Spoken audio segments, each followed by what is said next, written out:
Assalamualaikum warahmatullahi wabarakatuh. Bismillah, alhamdulillah, wassalatu wassalamu ala rasulillah. La haula wa la quwwata illa billah. Amma ba'd.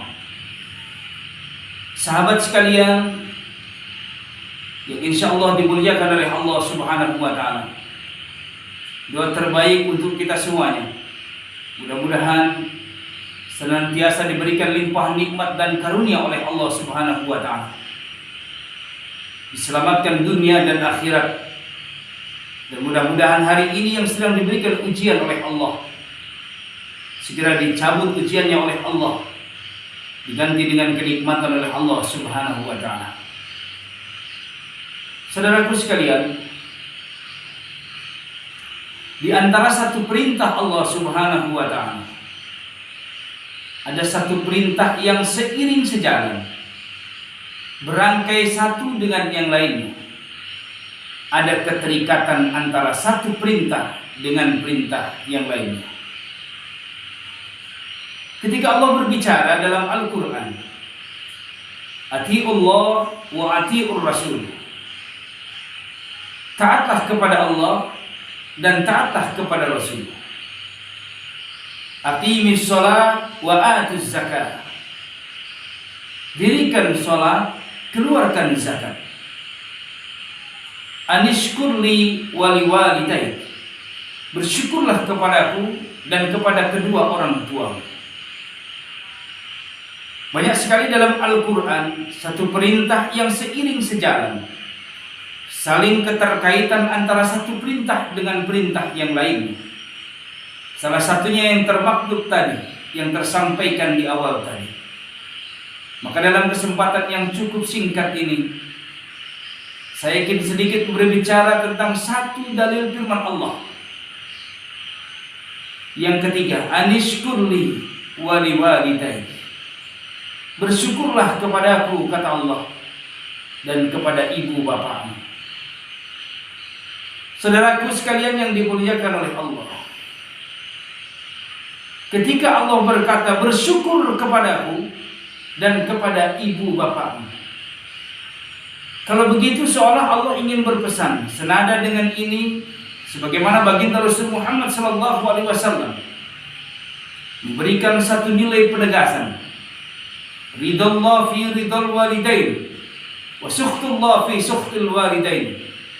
Ridhonya Allah tergantung daripada ridhonya kedua orang tua, dan murkanya Allah Subhanahu wa ta'ala tergantung bagaimana murkanya kedua orang tua.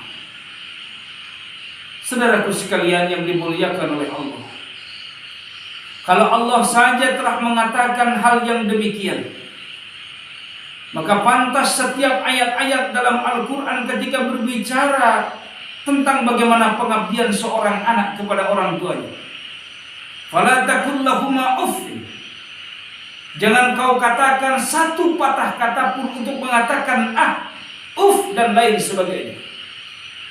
Ketika kita diperintahkan berapa banyak hari ini, saudaraku sekalian, kalau kita tengok di antara cerita-cerita, kalau kita saksikan di antara gambaran media massa, ada seorang anak yang sampai dengan lantang dan tegasnya dia ucapkan kata-kata kasarnya.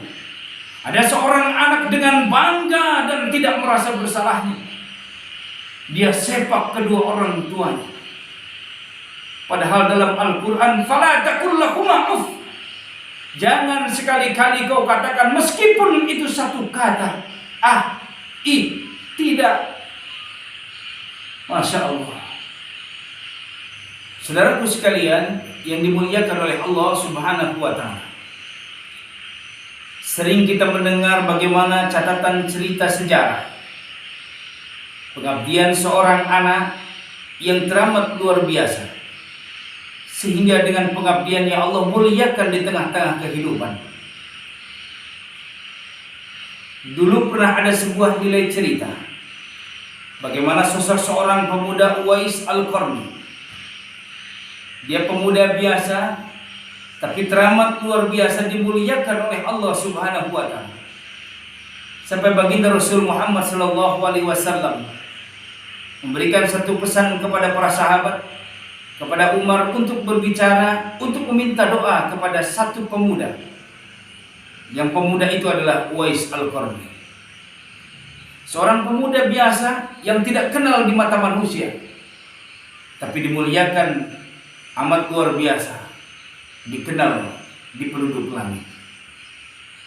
Maka saudaraku sekalian yang dimuliakan oleh Allah, berapa banyak catatan dalam sejarah seorang anak yang durhaka kepada Allah Subhanahu wa ta'ala juga habis dibinasakan, hilang keberkahan dalam kehidupan, bahkan mungkin terjebak dalam sebuah kesengsaraan yang tak berujung dalam sebuah kehidupan. Maka tidak ada satu nilai ketika kita sebagai seorang anak, setinggi apapun wahai manusia jabatan yang kau miliki dalam kehidupan, maka jangan pernah kau tinggikan di hadapan kedua orang tua.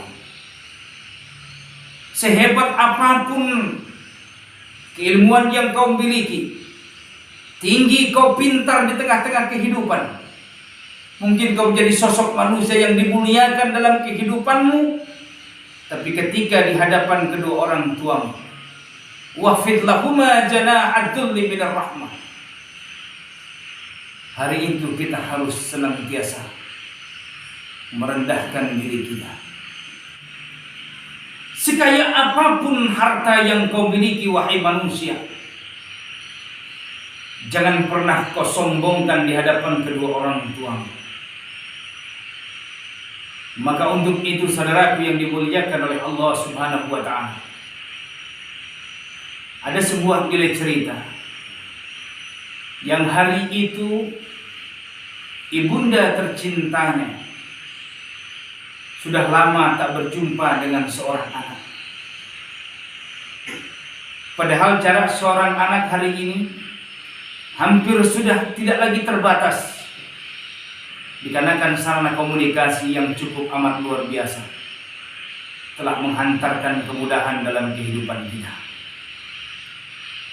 Seorang ibu yang dia menaruh rasa kerinduan yang teramat luar biasa kepada anaknya, tapi sang anak dia lupa kepada ibunda tercintanya. Sampai satu saat dia berjalan ke pasar, dapatlah informasi dari sahabatnya, yang kebetulan sahabat ini adalah sahabat daripada anak tercinta ibunda tadi. Sang sahabat anaknya ini dia bertanya, dia berkata kepada sang ibu, wahai ibu, luar biasa anak ibu sekarang telah berhasil dalam kehidupan. Maka hari itu sang ibu bersyukur dia kepada Allah, alhamdulillah, karena keberhasilan dalam kehidupannya, dia mungkin naik jabatannya, itu adalah berkah daripada Allah.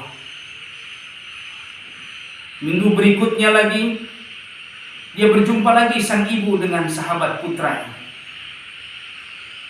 Sang sahabat putra ini bertanya lagi, berkata lagi kepada sang ibunda, wahai ibu, anak ibu luar biasa, sekarang dia sedang membangun istana yang amat luar biasa megahnya.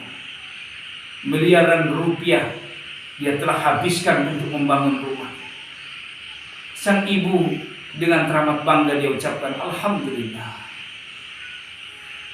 Minggu berikutnya lagi, dia berjumpa lagi dengan sahabat sang putra. Ibu luar biasa, anak ibu sekarang sudah memiliki kendaraan mewah yang amat luar biasa mahal harganya. Sang ibu dia tetap bergumam, alhamdulillah, berarti anakku sekarang sedang mendapatkan kebahagiaan. Namun yang berikutnya, di hari 1 bulan kemudian, dia berjumpa dengan sahabat sang putranya. Dia berkata kepada sang ibu, wahai ibu, putra ibu sekarang punya peliharaan. Yang peliharaan itu adalah seekor anjing yang mahal harganya, untuk menjaga di depan rumahnya. Tiap hari dia mandikan anjing ini. Tiap hari dia rawat makanannya cukup luar biasa mewahnya. Hari itu meneteslah air mata sang ibunda. Lantas apa yang dilakukan wahai sahabat sekalian? Sang ibunda tadi menelpon di antara putranya. Dia telepon, dia hubungi putranya. Nah, katanya, ibu dengar kau dapat ini. Iya bunda. Katanya aku dengar kau dapat ini. Iya bunda. Katanya aku dengar kau telah membangun ini. Iya bunda. Katanya engkau juga telah melihara seekor anjing untuk menjaga rumahmu. Iya bunda. Apa jawab sang ibu dengan keramat luar biasa kepada anaknya? Wahai anakku sekalian, aku tidaklah terlalu sedih hati ketika aku berbicara, aku mendengarkan engkau mendapatkan apa yang kau dapatkan, karena itu adalah merupakan kebanggaan daripada ibu. Nah, tapi andai kata aku boleh memilih sebelum aku melahirkan engkau, aku biarlah menjadi seekor anjing, agar aku senantiasa terus bisa menatap wajahmu, wahai putraku. Masya Allah. Wahai anak sekalian yang dimanapun berada dalam kehidupan ini, jangan pernah kau berikan siksaan yang teramat luar biasa kepada ibundamu, dengan siksaan kerinduan yang teramat dalam kehidupan.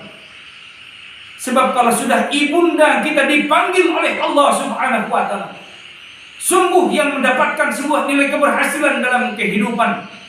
Cita-cita yang selama ini kita gantungkan itu bisa kita raih, kita capai. Harta yang selama ini kita dapatkan, sekali-kali tidak akan mungkin kita dapatkan kecuali atas dasar di antara doa dan keberkahan ibunda kita. Untuk apa kau sujud kepada Allah? Setiap hari kau beribadah kepada Allah Subhanahu wa ta'ala. Malam kau bertahajud dengan puluhan rakaat, siang kau salat duhanya, kau tak pernah puasa tinggal Senin Kamisnya ditambah dengan puasa Daudnya, kau tak pernah tinggal dengan sedekah jariyahmu, kau tidak pernah tinggal dengan berzakatmu, kau tidak pernah tinggal dengan apapun yang menjadi amal ibadah, tapi kau tinggalkan kedua orang tuamu. Sekali-kali apa yang kau lakukan takkan pernah memberikan sebuah nilai keberkahan dalam kehidupan. Untuk itu sahabat sekalian yang dimuliakan oleh Allah Subhanahu wa ta'ala, tubuh ini yang telah mengalir air susu yang dimiliki oleh ibunda kita, badan ini yang telah berlumuran darah yang dikeluarkan dari rahim ibunda kita, ketika malamnya sedang asyik tertidur dengan lelapnya, hari itu kita terbangun dengan tangisan. Sang ibunda selalu bangun meskipun rasa kantuk yang teramat luar biasa. Dia hari itu letih lelahnya hilang sesaat demi sang buah hati yang dia cintai.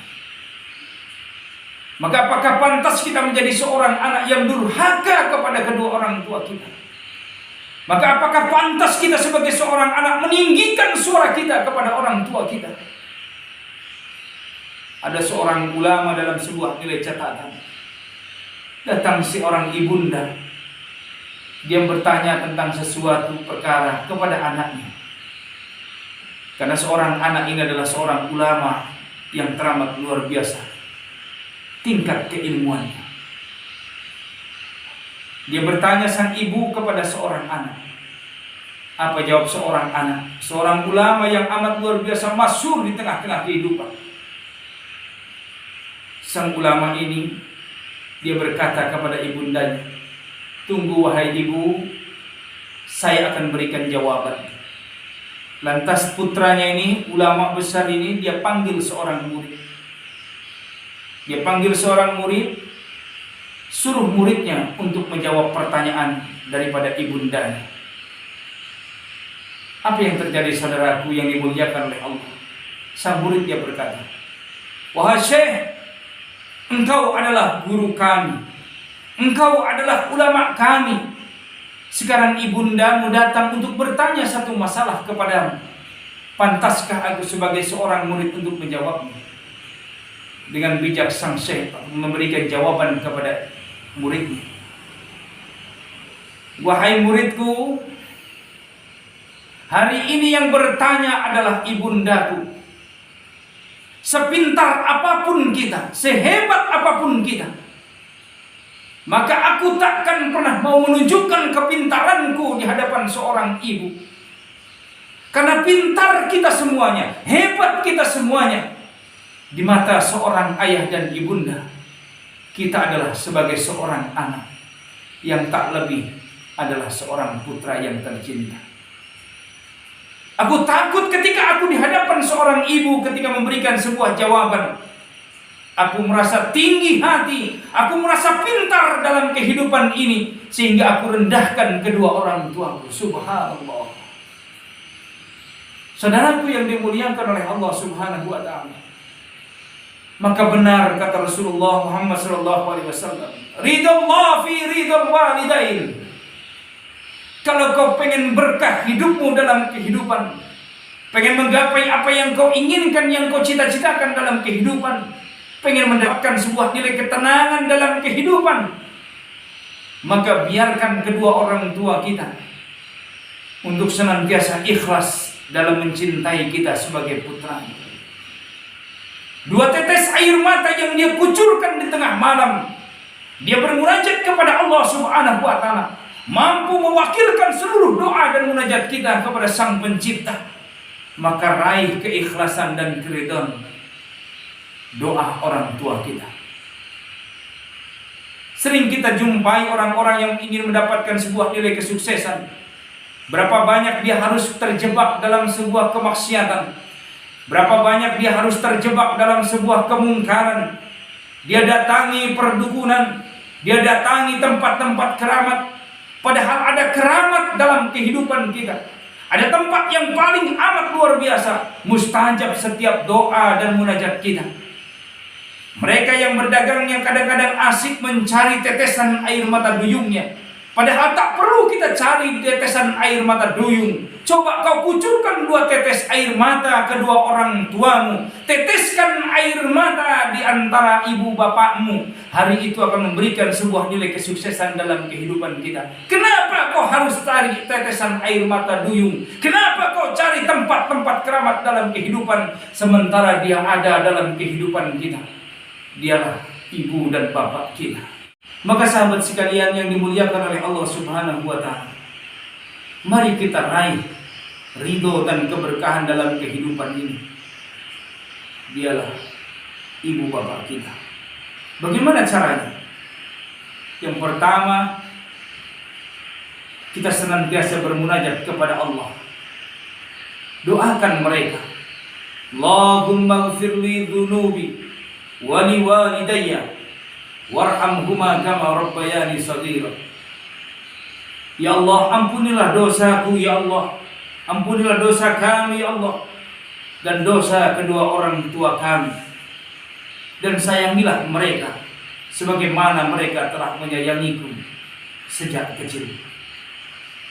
Jadi doa kita kepada Sang Pencipta, karena di antara rintihan ibu dan ayah kita, mereka tidak menginginkan harta kita, mereka tidak menginginkan jabatan kita, mereka tidak menginginkan apa yang kita miliki. Yang mereka inginkan adalah doa munajat kepada Sang Pencipta. Selalu kita ingat satu pesan daripada ayah dan ibunda kita. Nak, aku ini tidak meminta segala sesuatu dalam kehidupan, tapi yang aku inginkan adalah doakan emak, doakan bapak ketika telah kembali kepada Allah, seraya kau terus mengirimkan satu doa kepada kami. Karena yang diinginkan oleh orang tua, mereka tidak menginginkan jabatan kita, mereka tidak menginginkan harta yang kita miliki, tapi yang diinginkan oleh ayah dan ibunda kita adalah kiriman doa ketika setiap waktu dan saatnya, dimanapun kapanpun. Jangan pernah berhenti kita untuk senantiasa mendoakan kedua orang tua kita. Pantas kata Rasulullah, di antara 3 amal anak Adam, ketika sudah terputus di antara semuanya, ada satu yang tidak akan pernah terputus. Awaladun saleh yad'ulah, anak yang soleh yang senantiasa mendoakan kedua orang tuanya. Sahabat yang sekalian yang dimuliakan oleh Allah, yang kedua, Setelah yang pertama kita doakan beliau, yang kedua adalah mengabdikan diri kita, berbuat baik pada orang tua kita. Kebaikan orang tua takkan pernah kita bisa membalasnya. Andai kata seluruh lautan ini, apa yang kita miliki dalam kehidupan ini, kita jadikan dan kita gadaikan untuk membalas jasa di antara orang tua kita, sungguh takkan pernah mungkin kita bisa membalasnya. Tak usah terlalu banyak kita besar, kita ada karena di antara tetesan air susu yang diminum oleh kita. Dari itu saja kita takkan pernah mampu untuk bisa membalas kebaikan kedua orang tua kita. Masya Allah, sungguh teramat luar biasa. Alhamdulillah, berterima kasihlah sahabat sekalian kepada kedua orang tua kita. Kalau kita kenang dulu ketika kita waktu masa kecil, bagaimana beliau datang ketika tangis kita keluar pecahnya. Hari itu kita tak bisa berkata apa-apa kecuali hanya tangisan, karena perut kita dalam keadaan lapar. Dia datang menghampiri kita. Ketika dia suapi, kelihatan makanannya terasa kerasnya, maka dia akan mengunyah dengan mulut-mulutnya. Setelah itu disuapi kita, tersenyum kita disuapi oleh ibunda kita, tertawa kita asik karena perut kita merasa kenyang. Yang diinginkan hari ini pesan saudara sekalian, cobalah kita ulang sesuatu yang sama. Datang kepada ibunda kita, seraya kita berkata kepada ibu kita, "Ma, dulu kau kecil telah menyuapkan aku, maka izinkan hari ini anakmu, Ma, dengan kedua tangan yang cukup hina ini, untuk bisa menyuapi kembali seperti halnya kau menyuapi aku di waktu kecil." Sahabat sekalian yang dimuliakan oleh Allah, begitu kita suapi kedua orang tua kita, kita masukkan di antara sendok-sendok makanan kepada mulut-mulut ibunda kita, takkan ada satu yang akan dia ucapkan kecuali dia akan meneteskan air mata karena bahagia. Nah, terima kasih, kau telah menjadi orang yang terbaik. Kau telah memberikan kebanggaan pada ibundamu ini, Nak. Dulu aku capek, dulu aku letih, tapi hari ini telah terbalaskan dengan kau telah mengabdikan dirimu kepada aku. Sebelum ayah dan ibunda kita dipanggil oleh Allah Subhanahu wa ta'ala, maka mari kita jadikan diri kita untuk menjadi seorang anak yang mengabdikan hidup kita pada orang tua kita. Demikianlah mungkin yang dapat kami sampaikan. Dua saja di antara cara bagaimana kita mengabdikan diri kita kepada ibu dan bapak kita. Doakan mereka. Yang kedua, berbaktilah kepada kedua orang tua kita. Wa qadha rabbuka alla ta'budu illa iyyahu wa bil walidaini ihsan. Karena di antara perintah Allah adalah menuntut kita menjadi seorang anak yang berbakti kepada kedua orang tua kita. Mudah-mudahan kita diberikan kesehatan dan kesempatan untuk bisa mengabdikan diri kita kepada ayah dan ibunda kita. Ila likum ma'assalamah insyaallah. Wallahul muwaffiq ila aqwamit thariq. Wassalamu alaikum warahmatullahi wabarakatuh.